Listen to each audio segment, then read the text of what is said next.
Vamos ahora con el proceso de borrado. Tenemos un árbol binario de búsqueda y queremos eliminar un nodo. A diferencia de las operaciones anteriores, este requiere un poco más de trabajo y un poco más de análisis, porque hay tres casos diferentes. Vamos a comenzar con el más fácil, vamos a dejar el más complicado para después. Pero primero los listo. Caso 1, el nodo a eliminar no tiene hijos. Caso 2, el nodo a eliminar tiene exactamente un hijo. Y caso 3, que es el más complicado, el nodo a eliminar tiene exactamente dos hijos. Tiene los dos hijos. Vamos a ver uno por uno. Caso 1. Veamos que tenemos este arbolito. Y queremos eliminar el nodo que tiene el número 1. Esto entra dentro del caso 1 porque el nodo a eliminar es hoja. Es decir, no tiene hijos. Como no tiene hijos, no hay nadie que dependa de él y por lo tanto es un nodo que podemos eliminar tranquilamente. Bueno, caso 2. Tenemos este arbolito, el mismo arbolito otra vez, pero ahora queremos eliminar el nodo que tiene el número 20. En este caso, este nodo tiene un hijo, tiene un heredero, así que no podemos simplemente eliminarlo. Pero este caso sigue siendo relativamente fácil, porque cuando un nodo tiene solo un hijo, lo que tenemos que hacer es que ese hijo toma su lugar. Es decir, quitamos el 20 y donde estaba el 20 colocamos al 18. El hijo asciende a la posición del padre luego que este es eliminado. Si el 18 tuviera sus propios subárboles izquierdos y derechos, esos no se tocarían, simplemente quedarían anexados al 18. Lo importante es que el nodo hijo del que se va a borrar suba a la posición del padre. Este es el caso 2, cuando solo tiene un hijo. Vamos al complicado, caso 3. Tenemos este árbol. Y digamos que ahora queremos borrar el nodo que tiene el número 6. Podemos observar directamente que el nodo que tiene el número 6 tiene dos hijos. Entonces este es el caso 3. Si el 6 será eliminado, alguien tiene que tomar su lugar, porque hay dos hijos. Pero el problema es que como esto es un BST, no puedo colocar cualquier cosa ahí. Tengo que colocar en su lugar un dato que mantenga las reglas de un BST, que haga que se sigan respetando las reglas de un BST. Quiere decir que donde está el 6, después que el 6 se muera, tengo que colocar algo que sea mayor o igual que todo el subárbol izquierdo del 6. Y tiene que ser más grande que todo lo que va a quedar en el subárbol derecho del 6. Entonces necesito un dato que me siga respetando las reglas. Aquí es donde hay que aplicar un poquito de lógica. Veamos lo siguiente. En el subárbol derecho del 6 están todos los datos más grandes que él. Como en el subárbol derecho están todos los datos más grandes que él, quiere decir que cualquier dato que esté en el subárbol derecho va a ser más grande por transitividad que cualquier dato que esté en el subárbol izquierdo. Con eso yo puedo concluir que como sustituto del 6, cuando él se muera, yo no puedo escoger a nadie que esté en el subárbol izquierdo. A nadie. Solo puedo escoger a alguien que esté en el subárbol derecho. Porque con eso ya cumpliría directamente que es alguien más grande que todo lo de la izquierda. Pero me hace falta encontrar cómo cumplir lo otro. Que lo que ocupe el lugar del 6 sea menor que lo que esté a la derecha. Para eso yo me valgo de lo siguiente. Si en el subárbol derecho están todos los más grandes, entonces yo voy a buscar al más chiquito de todos los más grandes que el 6. Es decir, busco al dato más grande que 6, pero que sea el más pequeño de todos ellos. Es decir, al mínimo del subárbol derecho. Y esa función ya la hicimos antes.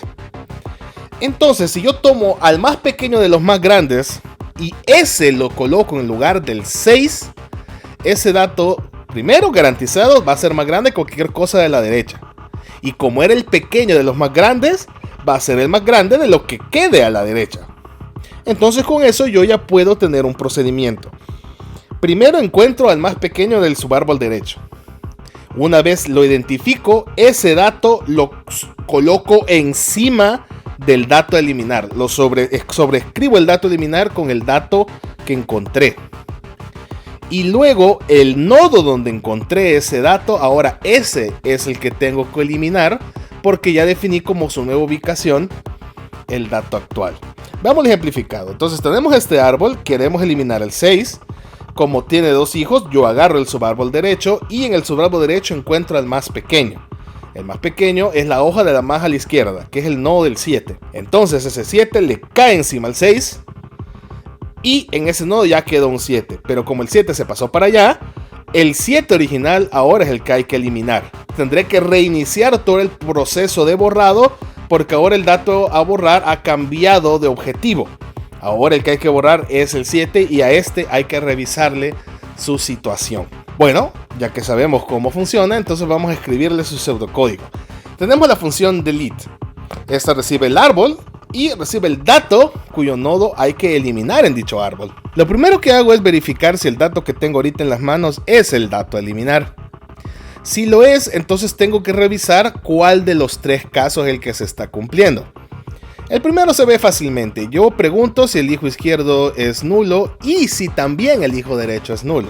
Es decir, no tiene hijos. Si no tiene hijos, entonces solo elimino este nodo y regreso. Ya no tengo nada más que hacer. Luego de verificar si se cumple el caso 2, que solo uno de los 2 hijos existe. Entonces yo hago un if compuesto en el que pregunto, hey, si se cumple una de 2 cosas. La primera siendo que no hay hijo izquierdo, pero hay hijo derecho. Y la segunda es lo opuesto, que no hay hijo derecho, pero hay hijo izquierdo. Si se cumple una de estas 2 es el caso 2, porque solo hay un hijo. Entro, copio el nodo actual para no perder la referencia.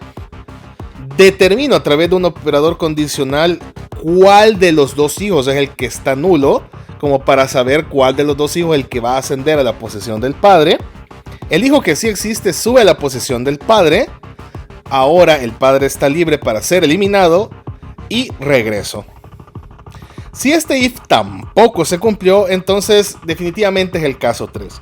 Así que lo primero que voy a hacer es encontrar el nodo que tiene el dato mínimo.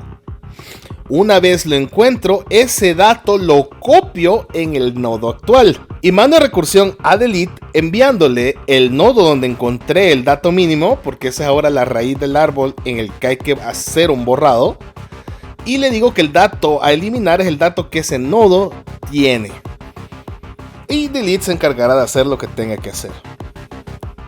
Ahora bien, si el primer if falló, significa que el dato actual no es el que hay que borrar. Para el caso, entonces procedo a hacer una comparación. Si el dato es menor que el dato que tengo ahorita en las manos, entonces voy a ir a borrarlo a la izquierda. Y si el dato es mayor, entonces voy a ir a borrarlo a la derecha. Y este es el pseudocódigo de borrado. Vamos a analizar este pseudocódigo. Primero, todo este pedazo es O de 1, ahí solo hay operaciones triviales. Luego tenemos la llamada a una función que ya sabemos que es O logaritmo de n. Tenemos otra cosa trivial.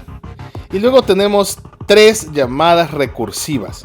Y las 3 son mutuamente excluyentes. Solo puede cumplirse una de ellas. Pero lo importante es que no importa cuál de las 3 se cumpla, yo repito el patrón de búsqueda y de inserción en el sentido que siempre recorto un pedazo completo del árbol.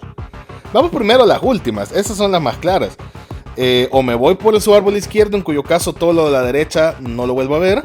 O me voy por el subárbol derecho, en cuyo caso todo lo de la izquierda no lo vuelvo a ver. Es el mismo patrón que habíamos visto antes.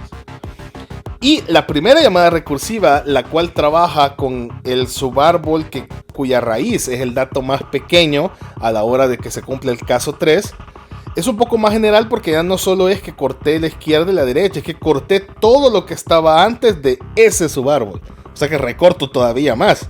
Y luego con ese voy a repetir el mismo patrón. Entonces puedo concluir, puedo inferir que en general, aunque es un poco más extenso el trabajo, por lo menos aparentemente gracias al pseudocódigo, está ocurriendo lo mismo que para búsqueda y para inserción. Entonces esta función también será o logaritmo de n. Y con esto seguimos concluyendo, porque seguimos teniendo evidencias de que trabajar con un árbol binario de búsqueda es algo extremadamente eficiente. Son de las mejores estructuras de datos que un programador puede utilizar.